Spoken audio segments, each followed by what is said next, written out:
మైనంపల్లి హనుమంతరావు గారు మొన్న పోటీ చేశారు మేడ్చల్ మల్కాజిగిరి నుంచి.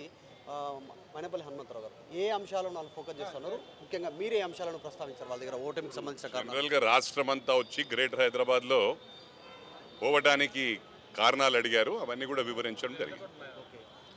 ఈ మధ్య కాలంలో జిహెచ్ఎంసీకి సంబంధించినటువంటి ఎమ్మెల్యేలు కూడా పార్టీలో జాయిన్ కానున్నారనేటువంటి చర్చ జరుగుతోంది బీఆర్ఎస్ పార్టీ ఎమ్మెల్యేలందరూ కూడా. దానిపైన మీ అభిప్రాయం ఏంటి, ఏం చెప్తారు? అది కామన్ కదా, అది ఎప్పుడైనా ప్రభుత్వాలు మారినప్పుడు ఇవన్నీ సాధ్యమే. ఏదైనా ఏమైనా కూడా పార్టీ నిర్ణయానికి కట్టుబడి ఉంటుంది. మంత్రి స్థాయిలో ఉన్నటువంటి వాళ్ళే చెప్తా ఉన్నారు కాంగ్రెస్ పార్టీ నాయకులు, ముగ్గురు తప్ప ఆ పార్టీలో మిగతా అందరూ జాయిన్ అవుతున్నారంటారు. ఆ యొక్క చూస్తే మల్లారెడ్డి కూడా జాయిన్ అయ్యే అవకాశం ఉందనేటువంటి చర్చ జరుగుతూ ఉంది. మల్లారెడ్డి అల్లుడు రాజశేఖర రెడ్డి కూడా జాయిన్ అవుతున్న చర్చ జరుగుతూ ఉంది. ఈ అంశాలకు మీరు ఎట్లా యాక్సెప్ట్ చేస్తారు? వాళ్ళకు పవర్ హంగర్స్, వాళ్ళు ఎప్పుడు సిద్ధంగానే ఉంటారు. వాళ్ళు ఏంటంటే వాళ్ళు చేయడమే, రాజకీయం చేయడమే బిజినెస్ కాపాడుకోవడానికి, అంతే. దట్స్ మీరు వాళ్ళని స్వాగతిస్తారా? వాళ్ళ నేనేం పట్టించుకోను, నాకు కౌంట్లో రాలు వాళ్ళు, నేను దాన్ని లెక్క పెట్టను. ఏదైనా కూడా పార్టీ నిర్ణయానికి కట్టుబడి. Okay, thank you.